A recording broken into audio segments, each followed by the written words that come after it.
Hello दोस्तों, एक बार फिर से स्वागत है आपका मेरे यूट्यूब चैनल आरएस नोट्स पर। और आज हम रीजनिंग के मोस्ट इम्पोर्टेंट क्वेश्चंस करेंगे जो आपके पिछले एग्जाम्स में पूछे गए हैं और आगे भी पूछे जा सकते हैं। आपको इस वीडियो में 100 ट्रिक्स बताई जाएंगी जिससे आप सवाल को 2 सेकंड में निकाल सकते हो। तो वीडियो को स्किप ना करिएगा। तो आइए वीडियो को शुरू करते हैं।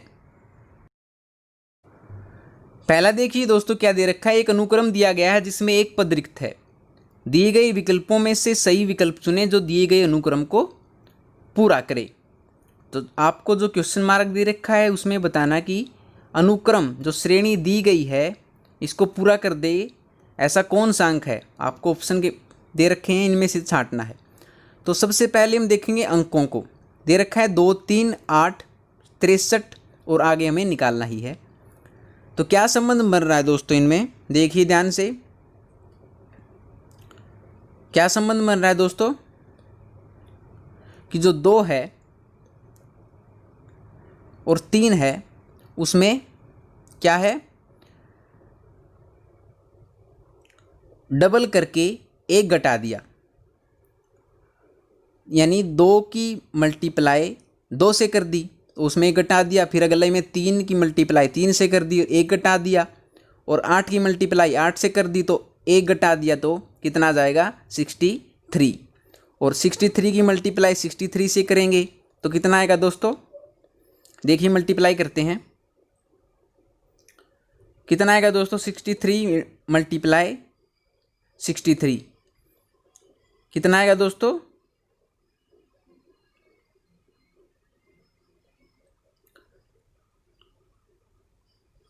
3, 9, 6 और 9 इतना आ जाएगा। और -1 कर देंगे, दो सभी में किया है तो कितना आ जाएगा 39, 68। कौन सा ऑप्शन है आंसर, ऑप्शन ए इसका आंसर दोस्तों हो जाएगा। बिल्कुल आसान क्वेश्चन है दोस्तों। अगला क्वेश्चन देखिए। तो अगला क्वेश्चन क्या कह रहा है कि नीचे दी गई श्रृंखला में गलत पद ज्ञात करें। आपको गलत पद याद करना है। आपको श्रृंखला दी गई है, इनमें से कौन सा वर्ड जो है, कौन सा अंक जो है गलत है। 36, 54, 18, 27, 9, 18.5 और 4.5 में से आपको बताना है दोस्तों कि कौन सा अंक गलत दे रखा है इस श्रेणी में। तो कैसे पता लगाएंगे, 36 है, 54 है, 18 है, 9 है, 18.5 है और 4.5 है। तुम देखिए 36 को देखिए और 18 को देखिए, डबल हो रहा है। 18 दूनी 36, 36 और 18 आधा हो रहा है। 18 फिर आधा हो गया, 9 हो गया। 9 का फिर से आधा हो गया तो कितना हो गया, 1 छोड़ के 4.5 हो गया दोस्तों। समझ में आया कि पहला, तीसरा, 5वां और 7वां जो अंक है दोस्तों आधे हो रहे हैं। अब दूसरा आधा हो रहा है चौथे से, फिर छठा आएगा 27 का कितना हो रहा है दोस्तों, आधा नहीं हो रहा है ये। तो ये जो अंक है ये गलत है। यहाँ पे आना क्या चाहिए था, 13.5 आना चाहिए था, लेकिन है क्या 18.5, क्योंकि जो श्रेणी है वो आधी हो रही है एक दूसरे से। तो इसका आंसर क्या आ जाएगा दोस्तों, 18.5 इसका आंसर आ जाएगा दोस्तों। बिल्कुल आसान क्वेश्चन था। अगला क्वेश्चन देखिए। अगला क्वेश्चन क्या कह रहा है कि एक अनुक्रम दिया गया है जिसमें एक पद रिक्त है। दिए गए विकल्पों में सही विकल्प चुनें जो दिए गए अनुक्रम को पूरा करे। आपको बताना दोस्तों, आपको जो क्वेश्चन मार्क दे रखा है उसके स्थान पर जो ऑप्शन है उनमें से कौन सा आंसर आएगा। तो आप सबसे पहले क्या देखेंगे, अंकों को देखेंगे, अल्फ़ाबेट्स को देखेंगे, फिर उनका संबंध देखेंगे। तो इसमें अल्फ़ाबेट्स हैं तो AEI BFJ CGK और आगे क्या आएगा आपको बताना है। तो पहले में क्या रखा है ABCD, डी आ जाएगा पहले में। तो EFGH और अंतिम क्या है IJK और अगले में क्या आ जाएगा दोस्तों L। क्या आ जाएगा यहाँ पे L लिखा जाएगा। तो DHL इसका आंसर हो जाएगा दोस्तों। बिल्कुल आसान क्वेश्चन है। ABCD EFGH IJK L, option A इसका आंसर हो जाएगा दोस्तों। आपको सिर्फ संबंध देखना है दोस्तों कि कैसे आंसर आ सकता है। अगले क्वेश्चन में क्या कह रहा है कि दी गई समरूपता के आधार पर दिए गए विकल्पों में से नहीं दिया गया युग्म ज्ञात करें। आपको जो दे रखा है क्वेश्चन मार्क के निशान पर, आपको बताना कि इनमें से कौन सा ठीक है।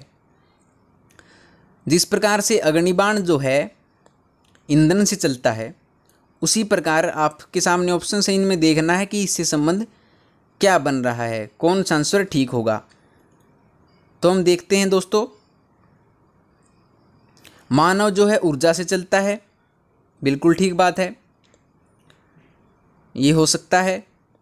यंत्र तेल से चलता है, ज़रूरी नहीं दोस्तों, चल भी सकता है, नहीं भी चल सकता, क्योंकि विद्युत से भी चल सकता है यंत्र, तो विद्युत प्रवाह विद्युत से, नदी पानी से।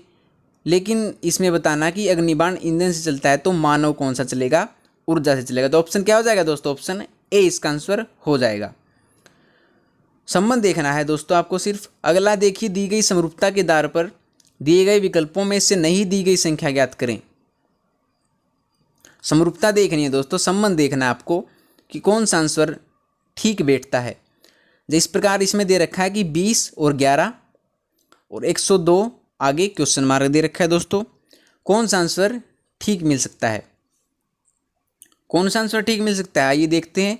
20 में और 11 में ऐसा क्या संबंध बन रहा है दोस्तों, ये 20 से 11 आ गया, हमने 20 का आधा किया यानी 10 आ गया, उसमें 1 जोड़ दिया तो 11 आ गया।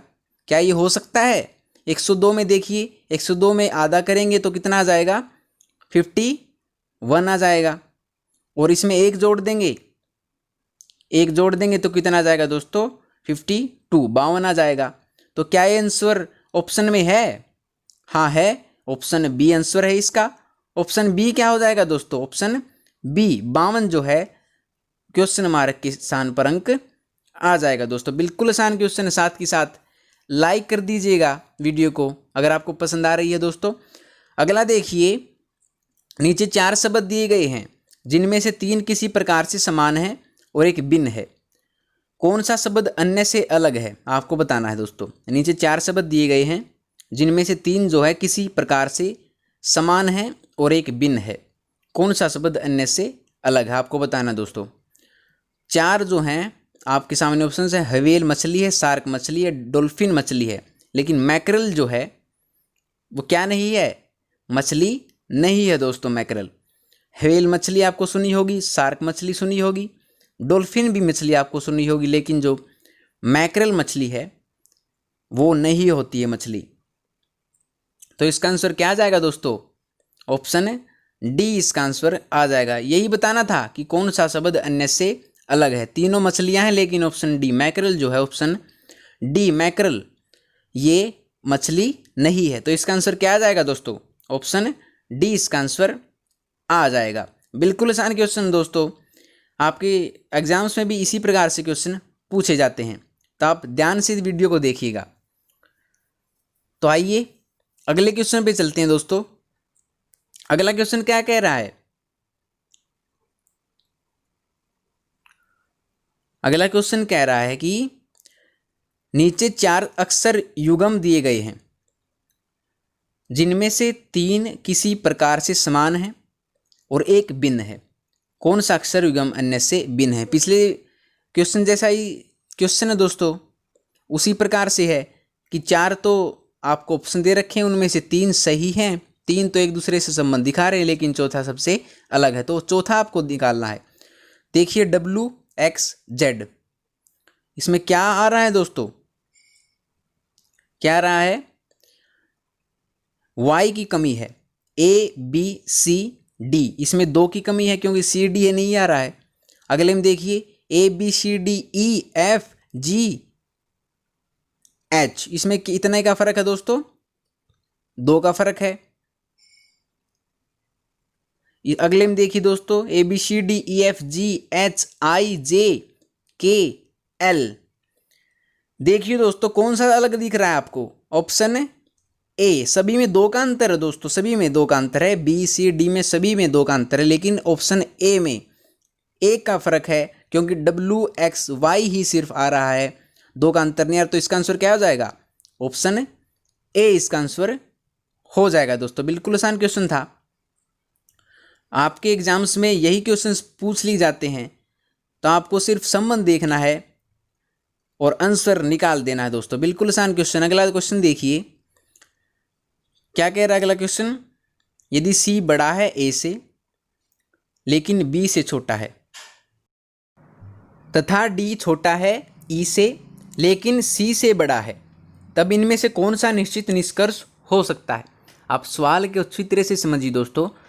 ऐसे क्वेश्चन जो हैं बिल्कुल आसान होते हैं लेकिन देखने में बहुत ही कठिन दिखते हैं। बिल्कुल आसान क्वेश्चन है दोस्तों। ये आपको बताना है कि आपको ये ऊपर दे रखा है और इसमें से आपको निष्कर्ष सही निकालना है। क्या दे रखा है दोस्तों, मान लीजिए जो बी है वो ए से छोटा है तो नीचे आ जाएगा, सी जो है बी से छोटा है तो वो नीचे आ जाएगा, जो बड़ा है वो ऊपर आ जाएगा। तो इसमें क्या है, मान हम उदाहरण ले रहे हैं शुरू में दोस्तों कि जो बी और सी है ए से छोटा है। तो हम कैसे पता लगाएंगे दोस्तों, आइए देखते हैं। पहली रकम पढ़िए कि यदि सी बड़ा है ए से, सी क्या है ए से बड़ा है, तो हम क्या कर लेंगे, सी ऊपर लिख लेंगे और ए नीचे कर देंगे क्योंकि सी बड़ा है ए से। तो अगली लाइन में क्या कह रहा है, लेकिन बी से छोटा है। बी से छोटा क्या है, ए और सी दोनों ही जो है बी से छोटे हैं। पहली लाइन में आपको ये दिख रहा है। तो तथा डी छोटा है ई से, तो अगली लाइन में क्या लिख लेंगे, डी छोटा है ई से, तो ई पहले लिख लेंगे और डी बाद में, क्योंकि डी जो है छोटा है। ई पहले लिख लेंगे और डी बाद में। तो क्या आएगा दोस्तों अगली में, ई और नीचे डी। लेकिन अगली लाइन में देखिए, लेकिन सी से बड़ा है। लेकिन किससे बड़ा है, सी से बड़ा है, तो वे नीचे आ जाएगा। सी से बड़ा है, क्या है बड़ा, डी से बड़ा है सी। तो देखते हैं तब इनमें से कौन सा निश्चित निष्कर्ष हो सकता है। क्या हो सकता है, क्या ई सबसे बड़ा है। देखिए दोस्तों, नहीं, ई सबसे बड़ा नहीं है। क्यों नहीं है, क्योंकि इनसे बड़ा बी है। बी है तो इसलिए ई सबसे बड़ा नहीं हो सकता। तो और देखिए दोस्तों क्या हो सकता है, ए तो हमारा गलत हो गया। अब ऑप्शन बी पे आते हैं। क्या बी सबसे बड़ा है, देखिए दोस्तों, क्या बी सबसे बड़ा है, नहीं, बी भी सबसे बड़ा नहीं है, क्योंकि क्या पता बी ई से छोटा हो, क्योंकि दूसरी लाइन में ई है ना, तो इसलिए क्या पता ई सबसे बड़ा हो। तो बी सबसे बड़ा शायद हो सकता है, ज़रूरी नहीं है। तो इसको भी हम अब तक के लिए होल्ड पे रख लेते हैं, ऑप्शन बी को। ऑप्शन सी देखिए दोस्तों कि डी बड़ा है बी से। डी किससे बड़ा है, बी से। क्या डी बड़ा है बी से, देखिए डी बड़ा क्या है, बी से। क्या है दोस्तों, ये भी नहीं हो सकता, क्योंकि जो बी है सबसे बड़ा है और ई सबसे बड़ा है ऊपरली लाइन में, लेकिन डी जो है दूसरी लाइन में आया है, तो इसलिए नहीं हो सकता। तो अगला देखिए, ए सबसे छोटा है। हाँ, ये ठीक हो सकता है कि ए सबसे छोटा है। आपको दिख रहा है कि ए सबसे छोटा है, तो इसका आंसर क्या हो जाएगा दोस्तों, ऑप्शन डी इसका आंसर हो जाएगा, ऑप्शन डी, यानी कि ए सबसे छोटा है। बिल्कुल आसान क्वेश्चन था दोस्तों। आइए अगला क्वेश्चन करते हैं। अगला क्वेश्चन क्या कह रहा है कि निम्न संख्या श्रृंखला में कितने सात ऐसे हैं जिनके पहले 5 व बाद में 8 आता है। आपको देखना है कि कितने सात ऐसे हैं जिनसे पहले 5 और बाद में क्या आएगा, 8 आएगा। बिल्कुल देखते ही पता चल जाएगा दोस्तों। ये तो 7 देख लीजिए कहाँ कहाँ है, 7 हर जगह है। क्या 7 से पहले 5 है और उसके बाद 8 है, वही निकालने हैं। तो देखिए दोस्तों कौन कौन से हैं। यहाँ 7 है लेकिन इससे पहले 5 है और 8 है, हाँ ये हो सकता है। आगे देखिए दोस्तों 7 यहाँ है, इससे पहले 5 और आगे 8, हाँ ये भी हो सकता है। अगला देखिए 7 है लेकिन उससे पहले 5 नहीं है, तो ये नहीं हो सकता। अगला 7 है, आगे 8 नहीं है और पीछे 8 है, ये भी नहीं हो सकता। तो कितने ऐसी श्रृंखला है? कितनी है? ऑप्शन डी, दो हैं ऐसी श्रृंखला जिसमें 7 के पहले 5 है और आगे 8 है। अगला देखिए दोस्तों क्या है क्वेश्चन। एक कतार में मैं सामने से 19वें स्थान पर और पीछे से 26वें स्थान पर हूं। कतार में कितने व्यक्ति खड़े हैं? मान लीजिए मैं सामने से 19वें स्थान पर हूं और पीछे से 26वें स्थान पर हूं। कतार में कितने व्यक्ति खड़े हैं आपको ये बताना दोस्तों। तो मैं मान लीजिए 19वें स्थान पर हूं सामने से, और पीछे से क्या हूं? 26वें स्थान पर हूं। तो मैं हूं 2 बार, क्योंकि 19वें स्थान पर और 26वें स्थान पर मुझे 2 बार दिखा रखा है दोस्तों। तो सबसे पहले तो हम क्या करेंगे, जो 19 और 26 है दोनों की क्या कर देंगे? जोड़ कर देंगे। तो 19 और 26 कितना हो जाएगा दोस्तों?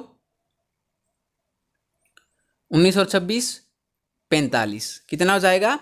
45। अब देखने बात ये है कि मुझे 2 बार गिना गया है।